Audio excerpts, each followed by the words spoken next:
કેમ છો વિદ્યાર્થી મિત્રો? સૌ કુશળ હશો? આજે આપણે વાત કરવાના છીએ ધોરણ 12 કોમર્સ વાણિજ્ય વ્યવસ્થા અને સંચાલન વિષય ગુજરાતી મીડિયમમાં પ્રથમ પ્રકરણના પ્રશ્ન નંબર 4 વિશે. તો એ પહેલાં એક રિક્વેસ્ટ છે કે આપ સૌ આપણી આ યુટ્યુબ ચેનલને લાઈક કરો, સબસ્ક્રાઈબ્સ કરો, વધુમાં વધુ શેર કરો. તો હવે આપણે આગળ વધીએ છીએ પ્રશ્ન નંબર 4માં. આપ સ્ક્રીન પર જોઈ શકો છો કે પ્રશ્ન 4 છે, સંચાલનની સપાટીઓની આકૃતિ આપી તેના કાર્યો જણાવો. અહીંયા કાર્યો સંચાલનની સપાટીના જણાવવાના છે.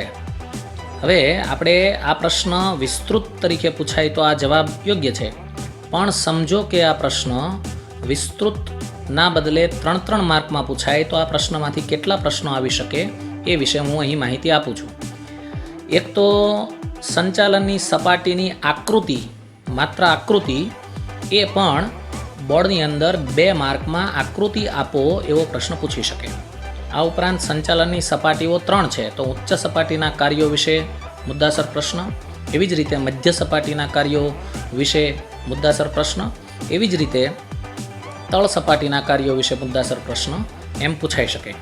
અહીં આપણે વિસ્તૃત પ્રશ્ન તરીકે આ પ્રશ્નને સમાવ્યો છે, એટલે વિસ્તૃત પ્રશ્ન તરીકે સમજીએ છીએ, પણ અલગ અલગ રીતે આ રીતે પૂછાઈ શકે, જે આપના ધ્યાનમાં આ વાત હું મૂકું છું. હવે આપણે વિસ્તૃત પ્રશ્ન તરીકે જ્યારે સમજીએ છીએ ત્યારે સૌથી પહેલાં પ્રસ્તાવના વિશે થોડો ખ્યાલ મેળવીએ. અગાઉ આપણે વાત કરેલી છે એ મુજબ જ્યાં સુધી ધંધાકીય એકમનું કદ મર્યાદિત હોય ત્યાં સુધી માલિક જાતે જ એકમના બધા કાર્યો કરી શકે છે.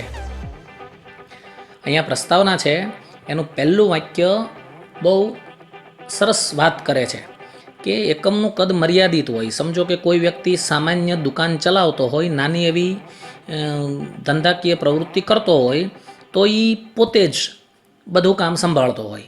જેમ કે ખરીદી કરવાનું કામ, વસ્તુઓને ગોઠવવાનું કામ, વસ્તુનું વજન કરવાનું કામ, વસ્તુનું પેકિંગ કરવાનું કામ, વસ્તુ ગ્રાહકને આપવાનું કામ, એના બદલામાં રકમ લેવાનું કામ, રકમમાંથી પરત કરવાની રકમ આપવાનું કામ. ટૂંકમાં ટોટલ કામ એક જ વ્યક્તિ સંભાળતો હોય, કારણ ધંધાકીય એકમનું કદ નાનું છે. પણ ધંધાકીય એકમના કદમાં વધારો થાય ત્યારે કર્મચારીઓની સંખ્યામાં પણ વધારો થાય છે. સીધી વાત છે, જેવું ધંધાનું કદ મોટું થાય એવો એકલો માણસ પહોંચી નથી શકતો, એટલે પોતાની સાથે બીજા માણસોને એડ કરે છે. એ બીજા માણસો મતલબ કર્મચારી. હવે ઝાઝા માણસો જ્યારે એકમમાં ભેગા કરવામાં આવે છે ત્યારે ઉપરી તેના આ બધા તાબેદારો પર સીધી દેખરેખ રાખી ન શકે. મતલબ કે એક વ્યક્તિ અનેક વ્યક્તિઓ પર ડાયરેક્ટ દેખરેખ રાખી શકવાનો નથી, કારણ કે એની મર્યાદા છે. તો આવા સમયે એણે થોડા માણસો એવા નિમવા પડે કે જે પોતાના અંડરમાં હોય. એ માણસોને કામ વિશે બધી જ માહિતી આપી દે, બધી બાબતો સમજાવી દે, જવાબદારી નાખી દે, એને સત્તા આપી દે, અને એ માણસોની નીચે થોડા માણસો હોય. એટલે જે મુખ્ય વ્યક્તિએ એની નીચેના માણસોને જે કાંઈ કામ સોંપ્યું છે, એ નીચેના માણસો એની નીચેના માણસો પાસેથી એ કામ લે, જુએ, દેખરેખ રાખે, નિરીક્ષણ કરે. તો અહીંયા સત્તાની સોંપણી કરવી પડે છે, અને સોંપણી થાય છે એમાંથી સંચાલનની સપાટીનો ઉદ્ભવ થાય છે. એક વખત આપણે ફરીથી આ જોઈ લઈએ. તો આપ સૌ જાણો છો એ રીતે જ્યાં સુધી ધંધાકીય એકમનું કદ મર્યાદિત હોય ત્યાં સુધી માલિક જાતે જ એકમના બધા કાર્યો કરે છે. પરંતુ ધંધાકીય એકમના કદમાં જેવો વધારો થાય એટલે કર્મચારીની સંખ્યા પણ વધારવી પડે. આવા સમયે ઉપરી એના બધા જ તાબેદારો પર સીધી દેખરેખ રાખી શકતો નથી, જેથી સત્તાની એને સોંપણી કરવી પડે છે, અને આ સત્તા સોંપણી થતી જાય એટલે સપાટીનો ઉદ્ભવ થતો જાય. આગળ વધીએ આપણે. તો સંચાલનની સપાટી કેવી હોય એની એક આકૃતિ દ્વારા આપણે સમજૂતી મેળવીએ. આપ જોઈ શકો છો કે સંચાલનની સપાટી ત્રિકોણ આકારે અહીંયા આકૃતિ આપી છે. એમાં સૌથી ઉપર છે ઉચ્ચ સપાટી, વચ્ચે છે મધ્ય સપાટી, અને નીચે છે તળ સપાટી. ઉચ્ચ સપાટીમાં કોણ કોણ હોય? તો કે સંચાલક મંડળ, મેનેજિંગ ડિરેક્ટર. મેનેજિંગ ડિરેક્ટરની જગ્યાએ આપણે મુખ્ય સંચાલક પણ બોલી શકીએ. મેનેજિંગ ડિરેક્ટર માટે MD શબ્દ પણ પ્રખ્યાત છે, જે 1 માર્કમાં આપને પૂછાઈ શકે.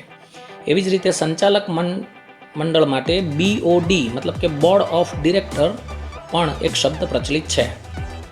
અને ઉચ્ચ સપાટીમાં ત્રીજી વ્યક્તિ છે જનરલ મેનેજર. જનરલ મેનેજરને મુખ્ય વહીવટી અધિકારી પણ કહેવાય, અને એની માટે ઇંગ્લિશ શબ્દ છે ચીફ એજ્યુકેટિવ ઓફિસર, એટલે કે CEO તરીકે પણ એ પૂર્ણરૂપ આપોમાં પ્રશ્નમાં પૂછાઈ શકે. આ થઈ ઉચ્ચ સપાટીની વાત. એની નીચે છે મધ્ય સપાટી. મધ્ય સપાટીમાં વિવિધ વિભાગના અધિકારીઓ છે. મતલબ કે ઉચ્ચ સપાટી બધા વિભાગ પર દેખરેખ રાખનારી સપાટી છે. તો આ બધા વિભાગ એટલે કઈ સપાટી? તો કે મધ્ય સપાટી. જેમ કે ઉત્પાદન અધિકારી, ખરીદ અધિકારી, વેચાણ અધિકારી, કર્મચારી અધિકારી, નાણાં અધિકારી, હિસાબ અધિકારી, સંશોધન અધિકારી વગેરે વગેરે વગેરે. ટૂંકમાં મધ્ય સપાટીએ દરેક વિભાગના અધિકારીઓ છે, જે વિભાગને લગતી કામગીરીના હેડ છે. અને હવે વાત કરીએ તળ સપાટીની. તળ સપાટીમાં મધ્ય સપાટીની જેટલા વિભાગો છે, વિભાગ વાઇઝ નિરીક્ષકો, જોબરો, ફોરમેન એ બધાનો સમાવેશ થાય છે. ઉદાહરણ તરીકે ઉત્પાદન વિભાગ લઈએ મધ્ય સપાટી પ્રમાણે, તો ઉત્પાદન વિભાગના નિરીક્ષકો, જોબરો, ફોરમેન તળ સપાટીમાં હોય. એવી જ રીતે સમજો કે વેચાણ વિભાગ લઈએ તો વેચાણ વિભાગના નિરીક્ષકો, જોબરો, ફોરમેન તળ સપાટીમાં હોય. તો આ રીતે 3 સપાટીનો સમાવેશ કરતી સંચાલનની આકૃતિ આપણે સમજ્યા. હવે આપણને અહીંયા સવાલ થાય કે આ આકૃતિ ચોરસ શા માટે ન રાખી, લંબચોરસ શા માટે ન રાખી, કે ગોળ શા માટે ન રાખી, અને ત્રિકોણ નામનો જ ભૌમિતિક આકારનો ઉપયોગ કેમ કર્યો? તો એનો જવાબ છે કે ત્રિકોણ છે ને એ એક એવી આકૃતિ છે કે જે ઉપરથી નાની છે, નીચે જેમ જતી જાય એમ પહોળી થતી જાય છે. મતલબ આ આકૃતિ એવું સૂચવે છે કે સંચાલનની 3 સપાટીમાં સૌથી ઓછા માણસો ઉચ્ચ સપાટીમાં છે, એનાથી થોડા વધુ માણસો મધ્ય સપાટીમાં છે, એટલે થોડી પહોળાઈ વધી, અને સૌથી વધુ માણસો તળ સપાટીમાં છે, એટલે સૌથી વધુ પહોળાઈ વધી. આ આકૃતિમાં આ બાબત સમજાવવા માટે ત્રિકોણનો ઉપયોગ થયો છે. હવે તમે વિચારી શકો કે ચોરસ, લંબચોરસ કે ગોળ એ આ વાત સ્પષ્ટ કરી શકે નહીં, એટલે અહીંયા ત્રિકોણનો ઉપયોગ થયો છે.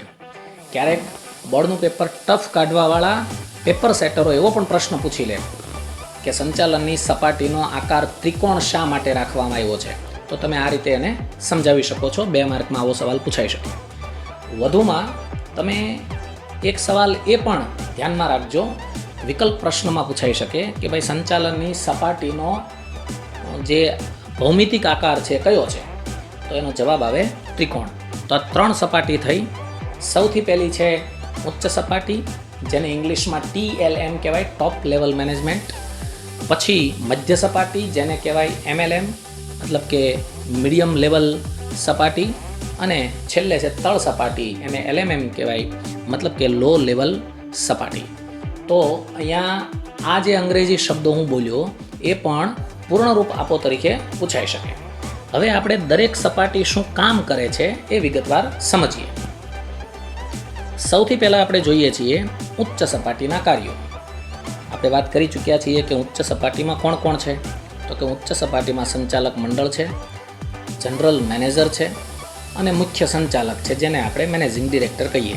હવે એ લોકોએ શું કામ કરવાના હોય છે? તો સૌથી પહેલું એનું કામ છે ધંધાના મુખ્ય અને ગૌણ હેતુ નક્કી કરવા. ધંધો કોઈને કોઈ ઉદ્દેશથી સ્થપાયેલો હોય છે. સમજો કે કોઈ ઔદ્યોગિક એકમ છે જેનો મુખ્ય હેતુ નાણાં કમાવાનો છે, તો એનો હેતુ નફો થયો, તો આ મુખ્ય હેતુ છે. એ સિવાય એના ગૌણ હેતુ હોય, જેમ કે સમાજમાં પ્રતિષ્ઠા મેળવવી ધંધાકીય એકમે, ધંધાનો વ્યાપ વિસ્તાર વધારવો, આવા ગૌણ હેતુઓ પણ હોઈ શકે. તો ધંધાનો કયો હેતુ છે, મુખ્ય હેતુ કયો છે, ગૌણ હેતુ કયો છે, નક્કી ઉચ્ચ સપાટી કરે છે. બીજું એનું કાર્ય છે એકમના ટ્રસ્ટી તરીકે કાર્ય કરવું. એકમના ટ્રસ્ટી તરીકે કાર્ય કરવું મતલબ ટ્રસ્ટીનું કામ છે એકમની ટ્રસ્ટની હેઠળ જે એકમ છે એ એકમની તમામ સંપત્તિ જાળવવી, સાચવવી, વિકસાવવી, વધારવી. તો અહીંયા ઉચ્ચ સપાટીએ બેઠેલા લોકો પણ એ જ પ્રકારની ભૂમિકા ભજવે છે. એકમના ટ્રસ્ટી તરીકે એકમની સંપત્તિ જળવાઈ રહે, વધે, વિકસે એ બાબતની પ્રવૃત્તિ તે કરે છે. હવે આપણે જોઈએ ઉચ્ચ સપાટીનું નેક્સ્ટ કાર્ય, જેમાં વાત કરી છે કે એકમના મુખ્ય વહીવટી અધિકારી. મુખ્ય વહીવટી અધિકારી મતલબ કે એકમની પ્રવૃત્તિનો વહીવટ સંભાળનારા જે અધિકારી છે, અને બધા ઉચ્ચ અધિકારીઓ. ઉચ્ચ અધિકારી એટલે જે મધ્ય સપાટીમાં બેઠેલા અધિકારીઓ છે, જેમ કે ઉત્પાદન અધિકારી, વેચાણ અધિકારી, ખરીદ અધિકારી વગેરે. આ બધા અધિકારીઓની નિમણૂક કરવાનું કામ એ ઉચ્ચ સપાટી કરે છે. ઉપરાંત આ જે બધા અધિકારીઓની નિમણૂક કરી છે મધ્ય સપાટીવાળા, એને પોતપોતાના વિભાગ પ્રમાણે સત્તા અને જવાબદારી આપવાનું કામ, વહેંચવાનું કામ પણ ઉચ્ચ સપાટી કરે છે. હવે દરેક વિભાગને પોતાના વિભાગમાં અંદાજે કેટલો ખર્ચ થશે, કેટલી રકમની જરૂર પડશે એ બાબતને લઈને અંદાજપત્ર વિભાગ વાઇઝ બનાવવામાં આવે છે. આ બધા જ અંદાજપત્રને ભેગું કરીને એક સંયુક્ત સર્વોચ્ચ અંદાજપત્ર બનાવાય છે અને એ અંદાજપત્ર ઉચ્ચ સપાટી પાસે રજૂ થાય છે. તો આવા આવેલા અંદાજપત્રને ચેક કરીને વ્યવસ્થિત લાગે તો અથવા ફેરફાર કરાવીને એને મંજૂર કરવાનું કામ ઉચ્ચ સપાટી કરે છે. પછી ધંધાકીય એકમની જે બધી પ્રવૃત્તિઓ છે એ કાયદાકીય રીતે ચાલી રહી છે ને, કોઈ બિનકાયદેસર રીતે કામ થઈ નથી રહ્યું ને, મતલબ કે ધારાકીય જોગવાઈ પ્રમાણે બધું ચાલે છે ને એ જોવાનું, અને ન ચાલતું હોય તો એનું પાલન કરાવવાનું ધારાકીય જોગવાઈઓનું, એ કામ પણ ઉચ્ચ સપાટીની જવાબદારીમાં આવે છે.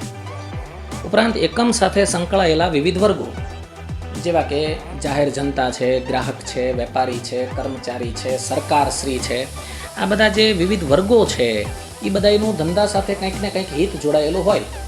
જેમ કે ગ્રાહક છે તો એને યોગ્ય વસ્તુ મળે, વાજબી ભાવે વસ્તુ મળે. કર્મચારી છે તો એને સમયસર યોગ્ય પગાર મળે. વેપારી છે તો એને યોગ્ય જથ્થો મળી રહે માલ સામાનનો. તો આ બધી વર્ગો પ્રત્યેના હિતો જાળવવાનું કામ પણ ઉચ્ચ સપાટીએ કરવાનું છે. ઉપરાંત જોઈએ તો ધંધો આખા વર્ષ દરમિયાન કઈ રીતે કામ કરશે, આગળ ઉપર શું એ પ્લાનિંગથી ચાલવા માંગે છે, તો એવા લાંબા ગાળાના આયોજનો અને વ્યૂહાત્મક નિર્ણયો, જે વ્યૂહરચના એવી વસ્તુ છે કે જે ધંધાને બીજા ધંધા કરતાં આગળ મૂકી દે, તો એ વિચારવાનું કામ પણ ઉચ્ચ સપાટીનું છે. સંચાલનની જટિલ સમસ્યાઓ, ઘણી બધી એવી સમસ્યાઓ છે સંચાલન સાથે જોડાયેલી કે જેના પ્રશ્નો ઉકેલવા સંચાલકોએ જ મથવું પડે છે, અને આ સંચાલકો ઉચ્ચ સપાટીએ બેઠા હોય છે. તો કાનૂની જોગવાઈને ધ્યાનમાં રાખીને વિવિધ જટિલ સમસ્યાઓ ઉકેલવાનું કામ પણ ઉચ્ચ સપાટી કરે છે. ત્યારબાદ જોઈએ તો એકમની જુદી જુદી યોજનાઓ ઘડવી. યોજનાઓ જ ઘડવી એમ નહીં, જે યોજનાઓ ઘડી છે એનો અમલ થાય એ પણ જોવું, અને અમલ થતો હોય ત્યારે એના ઉપર દેખરેખ રાખવાનું કામ પણ ઉચ્ચ સપાટી કરે છે. આ ઉપરાંત એકમમાં જે નફો થાય છે, નફામાંથી કેટલી રકમ ડિવિડન્ડ તરીકે આપવી, કેટલી રકમ વિવિધ અનામત ભંડોળ તરીકે ફાળવવી, અને કેટલા ભાગને નફા તરીકે વેચવો, આ બધા નિર્ણયો લેવાનું કામ પણ ઉચ્ચ સપાટી કરે છે. વિવિધ પ્રકારના અહેવાલો તળ સપાટી મોકલતી હોય, મધ્ય સપાટી ઉચ્ચ સપાટીને મોકલતી હોય. કારણ કે આપણે સૌ જાણીએ છીએ કે ઉચ્ચ સપાટી એકલા હાથે તળ સપાટીએ થતું કામ જોઈ નથી શકતી, એટલે એ રોજે રોજ કામના અહેવાલ મંગાવતી હોય. આ જે અહેવાલો આવે છે તળ સપાટીએથી ઉચ્ચ સપાટી સુધી, એનો અભ્યાસ કરવો, એના આધારે બધું એકમમાં ચાલતી પ્રવૃત્તિથી માહિતગાર થવું, અને જરૂર પડે એવી સૂચનાઓ આપવાનું કામ પણ ઉચ્ચ સપાટી કરે છે. તો આ બધા ઉચ્ચ સપાટીના કાર્યો આપણે જોયા. હવે આપણે જોઈએ છીએ મિડલ લેવલ સપાટી વિશે, મતલબ કે મધ્ય લેવલની સપાટી, એના કાર્યો શું છે. તો એક પ્રકારે એવું કહી શકાય કે ઉચ્ચ સપાટી અને તળ સપાટીને જોડી રાખતી સપાટી જો કોઈ હોય તો એ મધ્ય સપાટી છે. હવે એનું પહેલું કાર્ય એ છે કે ઉચ્ચ સપાટી જે હુકમ આપે છે, જે સૂચના આપે છે, એનો અમલ કરાવવાનું કામ, અને પોતાને લગતો હોય તો અમલ કરવાનું કામ મધ્ય સપાટીએ કરવાનું છે. પોતપોતાના વિભાગના અંદાજપત્રો, હમણાં આપણે ઉચ્ચ સપાટીની અંદર સમજાય એમાં અલગ અલગ વિભાગ જે છે મધ્ય સપાટીએ, એ દરેક વિભાગ પોતપોતાના અંદાજપત્રો તૈયાર કરે છે, અને એ અંદાજપત્રોને મંજૂર કરવા માટે થઈને ઉચ્ચ સપાટી પાસે રજૂ કરવાનું કામ એ મધ્ય સપાટીનું છે. પછીનો મુદ્દો છે ધ્યેય સિદ્ધિ માટે. ઉચ્ચ સપાટી જે ધ્યેય નક્કી કરે છે એ ધ્યેય સિદ્ધ કરવા માટે કેવી નીતિ, કેવા નિયમો, કેવું માળખું હશે એ બધું વિચારવાનું કામ, એની રચના કરવાનું કામ મધ્ય સપાટીનું છે. એકમમાં જે કામ ચાલી રહ્યા છે એ કામની વિધિ કેવી હોય, અને એ કાર્યનું મૂલ્યાંકન કઈ રીતે કરવું. કામનો અમલ આપણે સૌ જાણીએ છીએ તળ સપાટી કરવાની છે, તો તળ સપાટી કઈ કાર્યવિધિથી ચાલશે અને તળ સપાટીના કામને કેમ ચેક કરવું, એના માપદંડો ઘડવાનું કામ પણ મધ્ય સપાટી કરે છે. મધ્ય સપાટી અલગ અલગ વિભાગો છે, તો દરેક વિભાગની પ્રવૃત્તિ કાર્યદક્ષ રીતે થાય, મતલબ કે સારામાં સારી થાય, બેસ્ટ રીતે થાય અને અસરકારક થાય એવા પગલાં લેવાનું કામ પણ મધ્ય સપાટી કરે છે. ઉપરાંત મધ્ય સપાટીએ જે અધિકારીઓ છે, અધિકારીઓની અંડરમાં તળ સપાટીવાળા ઘણા બધા કર્મચારીઓ હોય છે. તો એ બધા કર્મચારીઓનો જુસ્સો વધારવાનું કામ, કારણ કે અંતે તો એકમને આગળ લઈ જવાનો પાયાનું જો કોઈ પરિબળ હોય તો એ કર્મચારી છે. તો આ કર્મચારી જુસ્સાસભર કામ કરતા રહે જોવાનું કામ, અને પ્રોત્સાહિત કરવાનું કામ મધ્ય સપાટીએ સંભાળવાનું છે. ઉપરાંત દરેક વિભાગ અંદર કનેક્ટેડ હોવો જોઈએ, જેને આપણે સામાન્ય શબ્દોમાં સંકલન કહેવાય. જેમ કે ખરીદ વિભાગ છે કાચા માલની ખરીદી કરે છે, ત્યારે ઉત્પાદન વિભાગ છે કાચા માલ આધારિત ઉત્પાદન કરશે. મતલબ ખરીદ વિભાગ અને ઉત્પાદન વિભાગ વચ્ચે સંકલન હોવું જોઈએ. એવી જ રીતના ઉત્પાદન વિભાગ ઉત્પાદન કરશે, પછી વેચાણ વિભાગ છે વેચાણ કરી શકશે. તો અહીંયા ઉત્પાદન વિભાગ અને વેચાણ વિભાગ વચ્ચે કનેક્શન હોવું જોઈએ. તો આવા અંદરોઅંદર વિભાગીય અધિકારીઓ વચ્ચે સંકલનમાં રહેવું, સતત સંપર્કમાં રહેવાનું કામ મધ્ય સપાટીનું છે. હવે જે તે વિભાગ છે એના અંડરમાં અમુક વિભાગો પડેલા હોય, પેટા વિભાગ જેને આપણે કહીએ, એ બધા બરાબર કામ કરે છે કે નહીં તેના પર ધ્યાન આપવાનું કામ.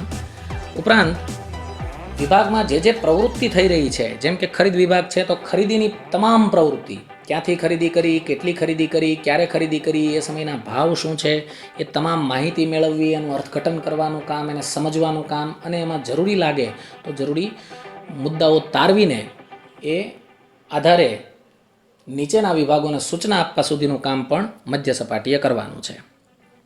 મધ્ય સપાટીના અધિકારીઓની નીચે જે કાંઈ પેટા વિભાગો છે, જે કાંઈ તાબેદારો છે, એ બધાને જરૂરી દોરવણી આપવાનું અને જે કાંઈ બધી માહિતી આવે છે એ બધી માહિતી ઉચ્ચ સપાટી સુધી પહોંચાડવાનું કામ પણ મધ્ય સપાટી કરે છે. અને ઉચ્ચ સપાટી જે કાંઈ નીતિ નિર્ણયો ઘડે છે એમાં એને ઘણીવાર મધ્ય સપાટીની જરૂર પડતી હોય તો મધ્ય સપાટી એમાં મદદરૂપ થવાનું હોય છે નીતિ વિષયક નિર્ણયોમાં. તો આટલા કાર્ય મધ્ય સપાટી સંભાળે છે. હવે આપણે જોઈએ છીએ સંચાલનની સૌથી પાયાની સપાટી, શારીરિક શ્રમવાળી સપાટી, જેનું નામ છે તળ સપાટી. અને તળ સપાટી શું કાર્યો કરે છે એની વિશે વિગતે આપણે સમજીએ. સૌથી પહેલું કામ એ છે કે તળ સપાટીમાં રહેલા જે નિરીક્ષકો છે, જોબરો છે, ફોરમેન છે, એના અંડરમાં જે તે કામદારો છે, તો કામદારો કામ કરે છે, બરાબર કરે છે, એનું નિરીક્ષણ કરવાનું કામ તળ સપાટીએ કરવાનું છે. એ કામદારોમાં શિસ્ત જળવાઈ રહે, જુસ્સો વધતો રહે, પ્રોત્સાહિત થતા રહે, એ જોવાનું કામ તળ સપાટીએ કરવાનું છે. પછી જે તે વિભાગ મધ્ય સપાટીવાળા છે એ જ પ્રમાણે નીચે તળ સપાટી એક વિભાગની અંદર વહેંચાયેલી છે, તો પોતાના વિભાગના રોજિંદા આયોજનો જે છે એ કરવાનું કામ પણ તળ સપાટીએ નિભાવવાનું છે. મતલબ કે જે નિરીક્ષક છે તળ સપાટીએ બેઠેલો, એ કામદારો પાસેથી શું કામ આજના દિવસમાં લેવાનું છે એનો આખો પ્લાનિંગ તૈયાર કરવાનું કામ એ નિરીક્ષક કરે છે, ને એ પ્રમાણે કાર્ય કરાવવાનું કામ પણ એ તળ સપાટીએ બેઠેલા નિરીક્ષકો કરે છે. ઉપરાંત જે બધા કર્મચારીઓ છે એને લગતા વિવિધ કાર્યો, જેમ કે કર્મચારીની ક્યારે બદલી કરવી, ક્યારે એને બઢતી આપવી, ક્યારે એને તાલીમની જરૂર છે, એ બધી વ્યવસ્થા કરવાનું, ઉકેલ લાવવાનું કામ પણ તળ સપાટીનું કાર્ય છે. આ ઉપરાંત પોતાના વિભાગના કાર્યો અંગે વિભાગીય અધિકારી પાસેથી સૂચનાઓ, હુકમો, કાર્યક્રમો મેળવવાનું કામ તળ સપાટીનું છે. ઉદાહરણ લઈએ તો સમજો કે સંશોધન વિભાગ છે, તો તળ સપાટીએ સંશોધન વિભાગના અધિકારી જે મધ્ય સપાટીએ બેઠેલા છે એની સાથે સંપર્કમાં રહીને એ જે સૂચનાઓ આપે છે, જે હુકમો આપે છે, જે કાર્યક્રમો આપે છે, મેળવીને એનો અમલ થાય એ જોવાનું કામ તળ સપાટીનું છે. આ ઉપરાંત યંત્રને લગતી બધી જ કામગીરી તળ સપાટીના ભાગે છે, જેમ કે યંત્ર વિન્યાસ કરવો. અહીંયા યંત્ર વિન્યાસ મતલબ યંત્રને ગોઠવવું, કઈ દિશામાં ગોઠવવું, કેટલી જગ્યામાં ગોઠવવું, પૂરતો હવા પ્રકાશ મળે છે કે નહીં એ જોવું. એટલે યંત્ર વિન્યાસને લગતા બધા જ મુદ્દાઓ વિચારવાનું, ગોઠવવાનું કામ તળ સપાટીનું છે. યંત્રનું સમારકામ લગતું કામ, યંત્ર છે ચાલુ કાર્ય દરમિયાન અટકે છે અથવા તો કોઈ રીતે ખરાબ થાય છે તો એનું સમારકામ જરૂરી બને તો એ તળ સપાટીની જવાબદારીમાં આવે છે. અને યંત્ર લાંબો સમય સુધી જળવાઈ રહે એ જોવાનું કામ પણ તળ સપાટીનું છે. આ ઉપરાંત કામદારોને કાર્ય કરવા જરૂરી સાધન સામગ્રી, કાચો માલ વગેરે પૂરા પાડવા. જે કામદારો કામ કરે છે એને આયોજન આપ્યું છે એ પ્રમાણે કામ કરે છે, ત્યારે સાથે સાથે એને જરૂરી બધી વસ્તુઓ પણ મળવી જોઈએ. ઉદાહરણ લઈએ તો સમજો કે કાપડ ઉદ્યોગમાં જોડાયેલા એકમ હોય તો એના કામદારોને જરૂરી કાચો માલ મળી રહે, એને યંત્ર માટે જરૂરી સુવિધાઓ મળી રહે, એ બધું જોવાનું કામ તળ સપાટીનું છે. આ સિવાય કર્મચારીના વાજબી પ્રશ્નોનો યોગ્ય ઉકેલ લાવવો. કોઈ કર્મચારી એમ કહેતો હોય કે ભાઈ મને પગારમાં વધારો આપો, જો એનો પ્રશ્ન યોગ્ય લાગતો હોય તો એને એ બાબતે સોલ્વ કરી આપવાનું કામ તળ સપાટીએ નિભાવવાનું છે. કોઈ કર્મચારી છે બીમાર હોય અને રજાની મંજૂરી માંગતો હોય તો એ અંગે પણ નિર્ણય આપવાનું કામ તળ સપાટીનું છે. કર્મચારીના જે વાજબી પ્રશ્નો છે, યોગ્ય પ્રશ્નો છે, ઘણા કર્મચારીને કામ દરમિયાન અડચણો થતી હોય તો એના એ પ્રશ્નો રજૂ કરતો હોય તો એ પ્રશ્નમાં એ સાચો હોય તો એની અડચણો દૂર કરવાનું કામ પણ તળ સપાટીએ નિભાવવું પડે. આ ઉપરાંત ઉચ્ચ સપાટી જે નિર્ણયો લે છે, નીતિઓ ઘડે છે, એ મધ્ય સપાટીને કહે છે. મધ્ય સપાટી તળ સપાટી સુધી પહોંચાડે છે તો એનો અમલ કરવાનું કામ પણ તળ સપાટીનું છે. તળ સપાટીની પ્રવૃત્તિ જે કાંઈ ચાલી રહી છે એના રોજરોજના અહેવાલો, કામદારોની જે કાંઈ સૂચનાઓ ઉપર સુધી પહોંચાડવાની હોય, ફરિયાદો ઉપર સુધી પહોંચાડવાની હોય, એ બધા તૈયાર કરી મધ્ય સપાટીને મોકલવાનું કામ પણ તળ સપાટીએ કરવાનું છે. તો આટલા કાર્યો તળ સપાટીના છે. અહીંયા તમે 3 સપાટી વિશે માહિતી મેળવી: ઉચ્ચ સપાટી, મધ્ય સપાટી અને તળ સપાટી. ત્રણેય સપાટીના કાર્યો અલગ અલગ છે, એ પણ તમે જોયું. એક છે નીતિ નિર્ણયો ઘડે છે, ઉચ્ચ સપાટી. બીજા છે એ અમલ કરાવે છે, મતલબ કે મધ્ય સપાટી. અને ત્રીજા છે એ અમલ કરે છે. તો આ રીતે ત્રણેય સપાટી પોતપોતાને સોંપેલા કાર્યો કરવાનું કામ કરે છે. એક વિગત ખાસ આમાં ઉમેરું છું કે તળ સપાટીએ રહેલા 3 શબ્દો છે: નિરીક્ષક, જોબર અને ફોરમેન. આ શું છે એની પણ થોડીક માહિતી આપ સૌને આપી દઉં. નિરીક્ષક એટલે નિરીક્ષણ કરનાર, જે કાર્ય ચાલતું હોય એની ઉપર દેખરેખ રાખનાર વ્યક્તિ, અને ખોટું થઈ રહ્યું હોય તો ત્યાં સાચું માર્ગદર્શન આપનાર વ્યક્તિ, દોરવણી આપનાર વ્યક્તિ, એ નિરીક્ષક છે. બીજો શબ્દ છે જોબર. જોબર મતલબ જોબ કરનાર. જોબ એટલે નોકરી. નોકરી કરનાર વ્યક્તિને જોબર કહી શકાય, મતલબ એક પ્રકારે એ કર્મચારી જ છે, પણ એની માટે અહીંયા શબ્દ બોલાય છે જોબર. એવી જ રીતે આવે છે ફોરમેન. ફોરમેન એટલે જે તે કાર્યનો નિષ્ણાંત વ્યક્તિ. જે કામ માટે જે નિષ્ણાંત વ્યક્તિ છે એ ફોરમેન ગણાય.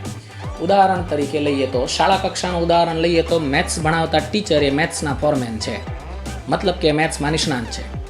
એને સંસ્કૃત ભણાવવા આપો તો એ ન ચાલે, કારણ કે એના નિષ્ણાંત નથી. એવી જ રીતે કોઈ ધંધાકીય એકમમાં ઇલેક્ટ્રિક બાબતની કામગીરી સંભાળતો વ્યક્તિ, તો ઇલેક્ટ્રિશિયન આપણે જેને કહીએ છીએ, એ એકચ્યુઅલ ફોરમેન છે ઇલેક્ટ્રિક બાબતનો, એ એનો માસ્ટર છે.